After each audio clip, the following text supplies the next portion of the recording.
I saw tremendous movement in the writing one, in the digital, like in the artifact story. Almost all of the kids who used the feedback that they were given, even the really weak kids, moved out of that 1 and 2 and into a 3. It was like their best mark. It was so powerful. What did they say about what allowed them to get from 2 to 3? Was it like just more time? Was it more feedback? It was time. Yeah. So it was the fact that we wrote over almost, I think it was almost a month that we spent on them. Right. So it was feedback at every step of the way. It was the rubric that we had as well, so that they could see very clearly what was required. And it was also, interestingly enough, being able to read other people's stories. Yeah, that was big. Yeah. That was. What did you do in their assessment journal? Every kid, like every student had a page, an assessment journal that was for homework. Okay. And the questions on it were, if you could go back and do one thing differently, what would you do? Is this movie an example of your best work? What part of this presentation demonstrates your ability to obtain and maintain audience interest and engagement? Okay. How could the assignment be better next time? What comments, student or teacher, were the most useful and why? And so they would just talk about That's a great question. the process. That's a great question. And then And that's one of the student comments skills, are like crazy. one of the So capacities we're trying to build in the students is how to give effective feedback. Yeah. So it's like, what are you saying that's useful? Right. What are you, like... What are you giving and what are you getting that's useful? Because it's not useful to say, oh, it was good. But in terms of the language arts side and developing their ability to write well and to communicate well and to edit and to do all of those things, the rubric was extremely useful for the kids. And I saw tremendous growth in their writing as they were working through the process. Honestly, I feel like if I pulled them all together, and if I think about, like if I go and look at my mark book about historical context, I don't think any of them scored lower than a 2 on the historical. I would say that way more kids than usual were able to demonstrate mastery. I probably had we hit lots of language, language arts, curriculum. right? But I feel like we're looking at this through the lens of social studies. The skills is also the assessment.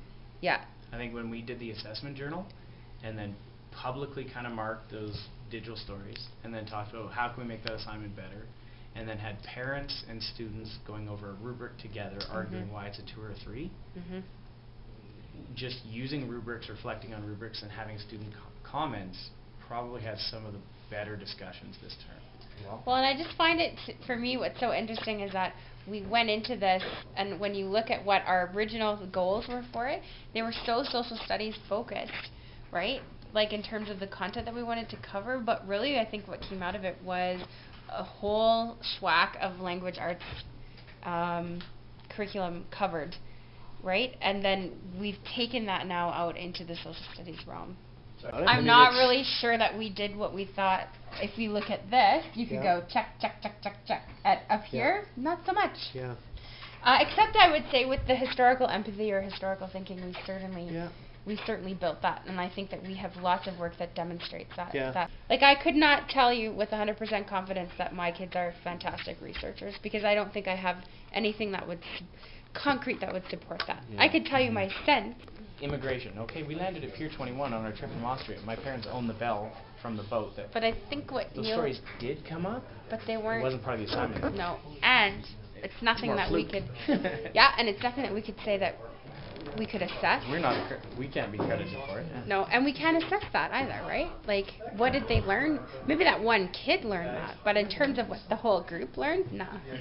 No. There's no way we could say that they learned those things. Do you think? Do you think they saw some themes? Do you think they saw... I don't know. I would not feel confident in that. By accident, they almost certainly absorbed something that we wanted them to do. It certainly was nothing that we assessed, and if it did happen, it was fluky, and or it was organic, and it. And we had to push ourselves, like we had to push ourselves out from that.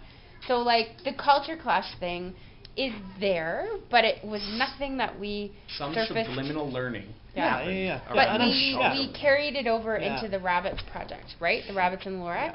But we can't say that we successfully taught this piece of the curriculum through this project, because we didn't. Or kids successfully learned it. Right.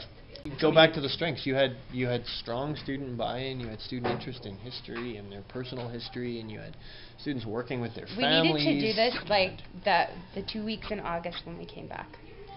That's when this should have started, and to have been done by mid-September, and then right, because it's the perfect opening activity for the curriculum. Is there anything else that you would do differently? Think harder about how I could create this project with all of the student buy-in in a way that was anchored very firmly in a particular piece of the curriculum.